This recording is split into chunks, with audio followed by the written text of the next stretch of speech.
I used to commute to work to Guelph on the 401, and I'd get like stuck in traffic on the way home, sometimes not get home till 7 o'clock at night. And then when I would go to work during the day, I would literally work in a basement and file things alphabetically. And I just didn't see how that was, it felt very dissatisfying, like I wasn't accomplishing anything.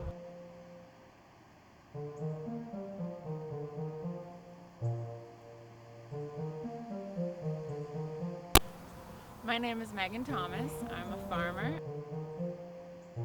So my farm is Perry's Corners Farm, and we are a small-scale diversified farm. So we have vegetable CSA program, and then we also raise grass-fed beef, grass-fed lamb, heritage pigs on pasture, and chickens on pasture.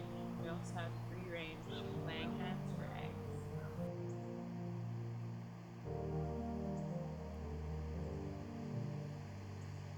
I always thought I'd live on a hobby farm. I didn't realize like farming was a profession and like that I could do until I saw Food Inc. And I'm like, oh, like that's what I want to do. And yeah, ever since then.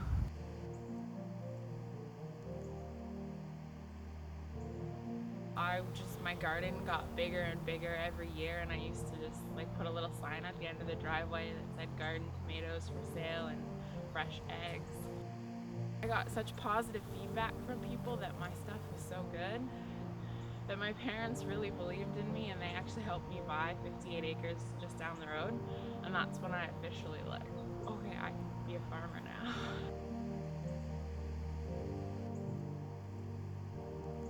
When we first bought the 58 acres that summer and like launching like, this is a farm business, this is my full-time career now, I definitely gave everything I had to the farm. Like that summer was 24/7, go, go, go. By the end of the growing season, I was exhausted, and I don't think I saw any friends that summer. Like it was very demanding, like so much to get done. And there's still tons to get done, but I've learned over the last 2 years that you have to find a balance between regular life and the business.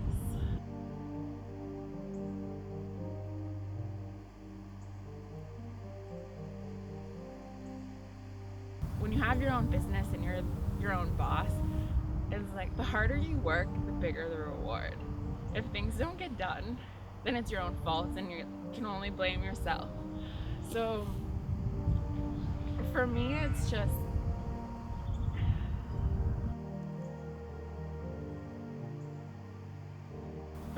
less frustrating because you're on, you have to take ownership of everything.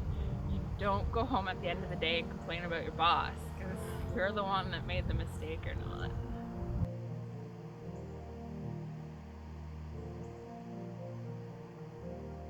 So Oxford County, it's a very tight-knit community, and majority of my sales have been word of mouth.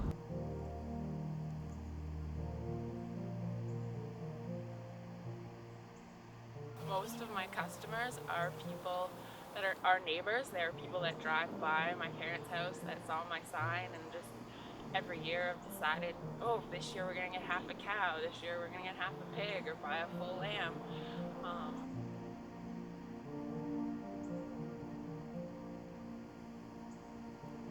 And so I think everybody knowing me and being firmly rooted in the community was really helpful, that they trusted me.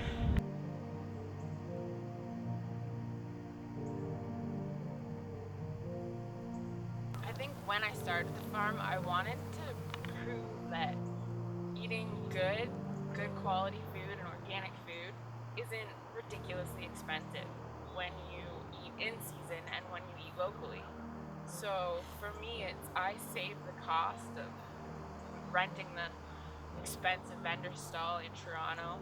I don't have to worry about gas or the transporting issue. So I don't have those expenses, especially when people come directly to the farm. And I love that I get the feedback directly from people who know me. So it just makes sense to me to sell locally.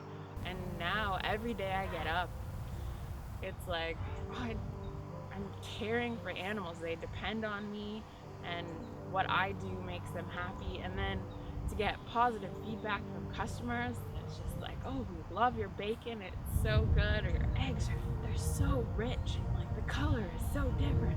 It's just so great to hear stuff like that.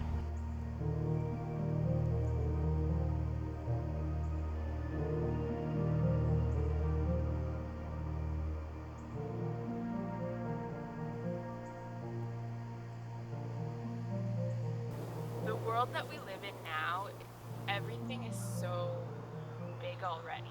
Like, you can get anything from a huge store that sells by the thousands, and I think it's a very hard marketplace to enter, especially when you're small scale.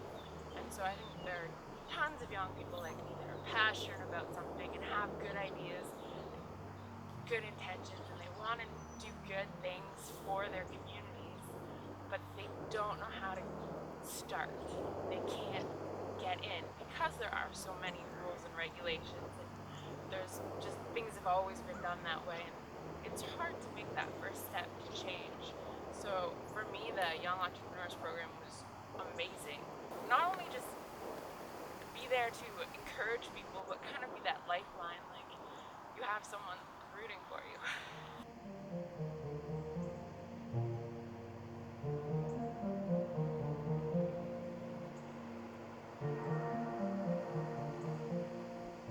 You have to love what you do. You have to, that has to be the only thing that you'll be satisfied doing, and anything else just wouldn't be worth it. My name is Megan Thomas. I'm a farmer and I am Oxford proud.